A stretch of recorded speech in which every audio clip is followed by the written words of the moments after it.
La nouvelle est tombée ce vendredi, les 3 derniers Tomb Raider du studio Core Design, intitulés La révélation finale sur les traces de Lara Croft et l'Ange des Ténèbres, connaîtront eux aussi une remasterisation sous le titre de la trilogie des Ténèbres. Presque 25 ans après la sortie de Tomb Raider 4 en 1999, Crystal Dynamics, Aspyr Media, PlayStation, Xbox et Nintendo ont en effet tous annoncé une version remasterisée des aventures les plus sombres de Lara Croft, dont la sortie est prévue le 14 février 2025 sur PlayStation 5, PlayStation 4, PC, Xbox One, Xbox Series X et S et Nintendo Switch. En fin de compte, ce sera bien l'exalogie complète, les 6 jeux de Core Design que l'on pourra retrouver sur toutes les plateformes modernes, y compris Tomb Raider 4 qui se passe presque intégralement en Égypte, Tomb Raider 5 qui est divisé en 4 chapitres bien distants, et Tomb Raider 6 qui commence à Paris. Salut! Si vous êtes nouveau ou nouvelle sur la chaîne, bienvenue, je suis Clara et je suis trop contente que vous soyez là. Sur cette chaîne, on parle principalement de jeux d'action, aventure et survie avec un focus sur Tomb Raider et Lara Croft aujourd'hui. On a pu se croiser car je suis la personne derrière le site de Captain Alban et j'ai déjà participé à beaucoup d'événements autour du jeu vidéo. Cette chaîne YouTube a pendant longtemps été consacrée aux solus de Tomb Raider exclusivement. Et rassurez-vous, ces solutions ne s'en vendent nulle part, je vais même les améliorer. Mais je voulais aussi diversifier le contenu de la chaîne avec des sujets d'actualité sur les jeux d'action, aventure et survie. Je suis aussi en live tous les jours de la semaine à partir de 13h et le samedi à partir de 17h sur Twitch. Et je vous invite à venir me rejoindre là-bas si vous voulez parler plus en détail de jeux d'action, aventure et survie ou de Tomb Raider et Lara. C'est une nouvelle complètement fracassante qui est tombée en cette fin de semaine. En effet, après les Tomb Raider 1, 2 et 3 sortis en version remastered au mois de février dernier, c'est au tour des 3 Tomb Raider suivants de connaître le même traitement. La bande-annonce, sortie ce vendredi sur toutes les chaînes officielles, comporte des extraits des 3 jeux, y compris l'Ange des Ténèbres. C'est une véritable surprise, car si les 2 premiers étaient assez semblables à leurs prédécesseurs en matière de stabilité, l'Ange des Ténèbres, quant à lui, était dans sa version originale une véritable catastrophe en matière de jouabilité. À sa sortie en 2003, le jeu s'était extrêmement mal vendu et avait fini par causer la perte de la licence et au final la fermeture complète du studio Core Design. On reviendra sur l'ascension et la chute de Core Design dans une prochaine vidéo, donc je vous invite à vous abonner. Mais on sait d'ores et déjà que Crystal Dynamics et Aspyr Media ont opté pour un remaster des 3 jeux, ce qui est un choix courageux, mais qui implique des conséquences importantes. Quelques nouvelles supplémentaires ont rapidement suivi l'annonce officielle, notamment les succès et les trophées qui ont été révélés par Xbox, mais aussi quelques images supplémentaires des niveaux.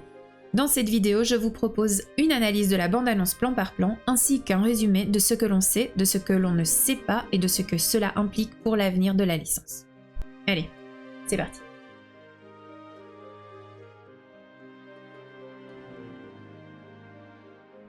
À moins d'avoir vécu sur une île déserte pendant ces 2 dernières années, impossible d'ignorer l'existence du remaster des 3 premiers Tomb Raider, qui est sorti le 14 février 2024 en version numérique et qui sort ce vendredi en version physique. En passant, si vous avez réussi à commander l'édition Super Collector, je suis extrêmement jalouse. Si vous avez manqué l'information, il s'agit des 3 premiers Tomb Raider remis au goût du jour par Aspyr Media avec l'aide de Crystal Dynamics et de Saber Interactive. Personnellement, je les ai tous faits en stream et là je suis en train d'essayer d'obtenir les derniers trophées et c'est vraiment pas facile. Ces remasters sont très fidèles aux originaux et comportent aussi une tonne de nouveautés. L'évolution la plus importante se présente bien sûr au niveau des graphismes qui ont été grandement améliorés pour convenir au système moderne et utilisent le modèle des cinématiques en CGI pour Lara Croft. Les contrôles ont également été revus et le jeu propose la possibilité d'utiliser des contrôles modernes avec les joysticks ou de revenir au contrôle classique avec les flèches directionnelles. Je vous le dis tout de suite, il y a 2 camps chez les fans de Tomb Raider, ceux qui aiment les contrôles modernes et ceux qui les détestent.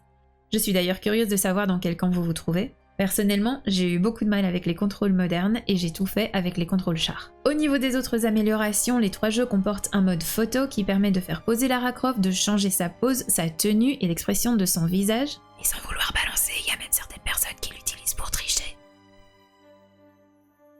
Pour les nostalgiques, on peut aussi passer des graphismes classiques aux graphismes modernes en un seul clic. Et les combats contre les boss de fin de niveau montrent aussi une barre de vie qui permettent d'évaluer les dégâts causés. Enfin, certains objets en 2D ont été remodélisés en 3D, ce qui est notamment très frappant dans le premier Tomb Raider.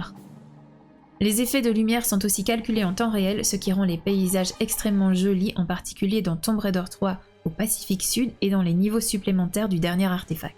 Tout comme son prédécesseur, le remaster de Tomb Raider 4, 5 et 6 comportera ces mêmes améliorations. Hormis l'amélioration graphique clairement présente dans la bande-annonce et les captures d'écran dévoilées ce vendredi, les différents blogs officiels ont également confirmé la présence des contrôles modernes, du mode photo et de la barre de santé des boss de fin de niveau. De nouvelles fonctionnalités ont également été ajoutées au gameplay, notamment la possibilité de choisir comment Lara sort de différents modes, en particulier les modes de combat, le mode sprint et le mode furtivité.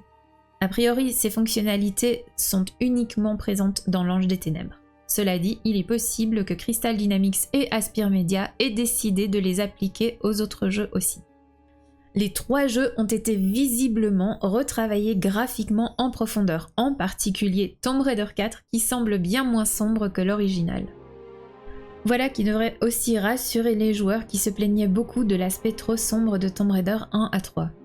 En ce qui concerne Tomb Raider 5 sur les traces de Lara Croft, qui est une aventure divisée en 4 chapitres, seules 3 des destinations ont été dévoilées jusqu'ici. En effet, on n'a pas encore vu d'extrait des niveaux se déroulant en Russie et l'on n'a pas encore vu Lara adolescente non plus. Enfin, Tomb Raider 6 est celui qui semble le plus proche de sa version originale au niveau des graphismes. Mais il semble aussi que ce soit le Tomb Raider qui s'éloigne le plus du modèle original de Lara Croft. En effet, dans la nouvelle bande-annonce, qui, c'est important de le noter, ne représente pas la version finale du jeu, Lara Croft ressemble plus au modèle qui avait été utilisé pour les teasers de l'Ange des Ténèbres vers les années 2000 et 2001. Entre autres choses, il manque à Lara Croft l'eyeliner emblématique de ses heures les plus sombres. Mais il faut noter que les bandes annonces qui dévoilent un jeu vidéo pour la première fois sont rarement représentatives de la version finale, en particulier au niveau de l'habillage graphique, qui est typiquement l'un des derniers éléments à être finalisé avant la soumission du jeu.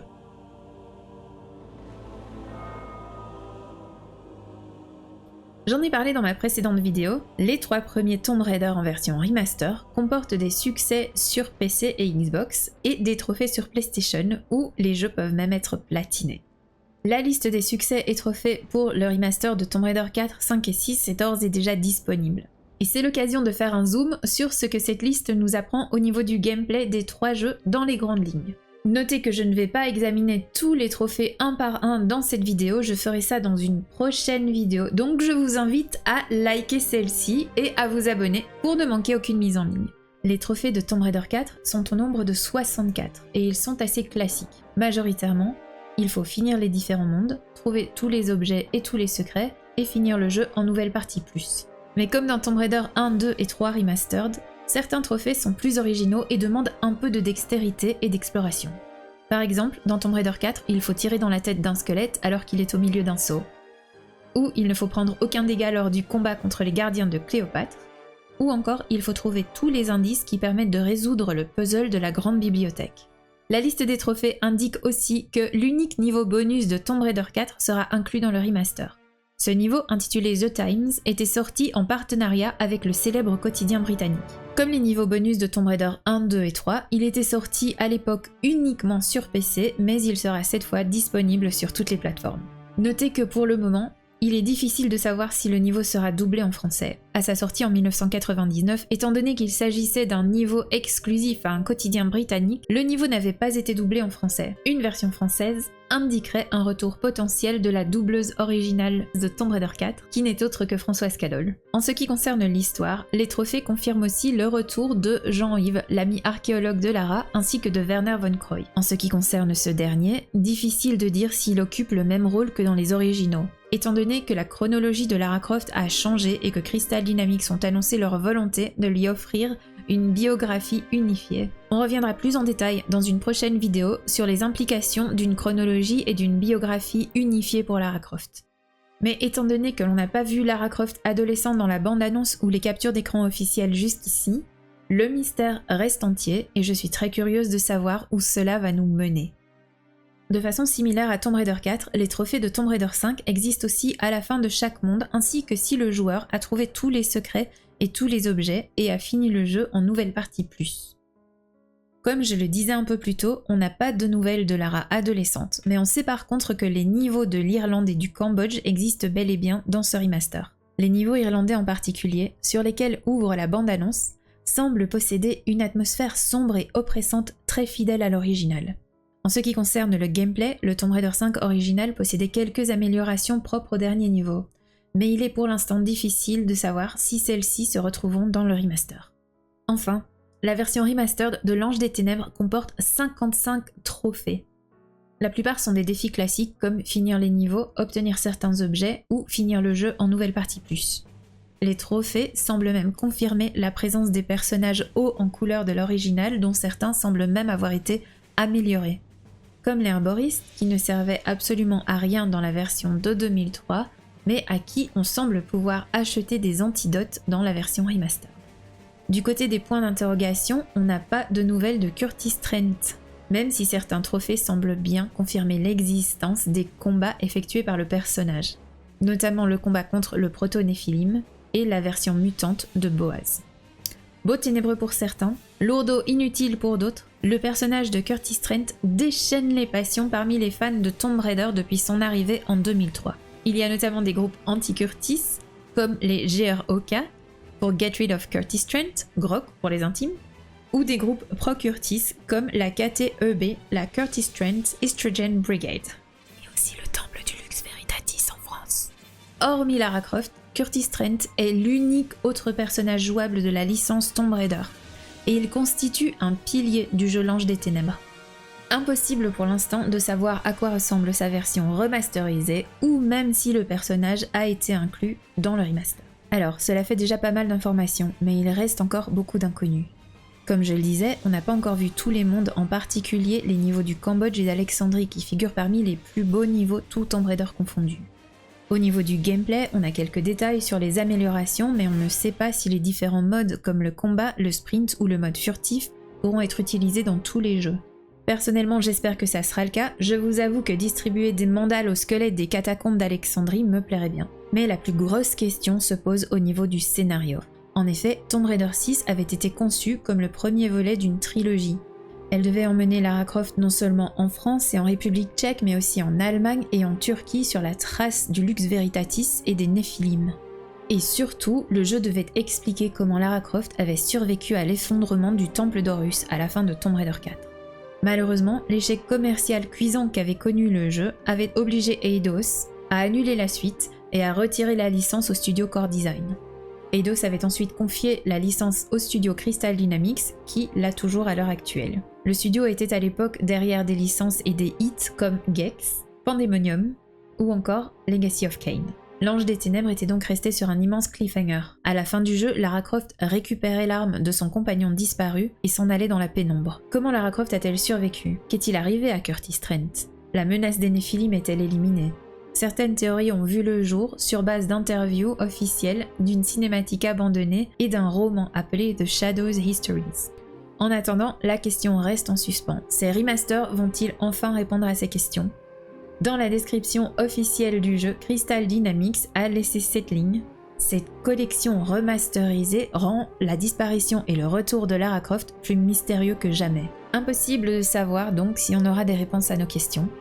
On ne sait pas non plus s'il y aura une édition collector. Pour rappel, les éditions physiques de Tomb Raider 1, 2 et 3 Remastered sortent ce vendredi, et l'édition Super Collector de Limited Run Games est prévue pour le mois de mars. Avec ce nouveau remaster prévu pour le mois de février, le planning s'annonce chargé pour Lara Croft, mais personnellement, je ne vais pas m'en plaindre.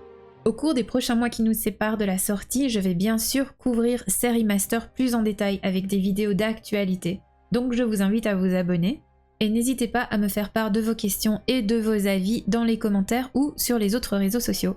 Je réponds aux commentaires généralement dans la journée et je suis très curieuse de connaître vos points de vue. Et si vous voulez discuter plus en détail de Tomb Raider et Lara Croft, je suis live tous les jours de la semaine à partir de 13h et le samedi à partir de 17h sur Twitch, donc rendez-vous là-bas. Merci encore d'avoir regardé cette vidéo et à très bientôt pour la prochaine.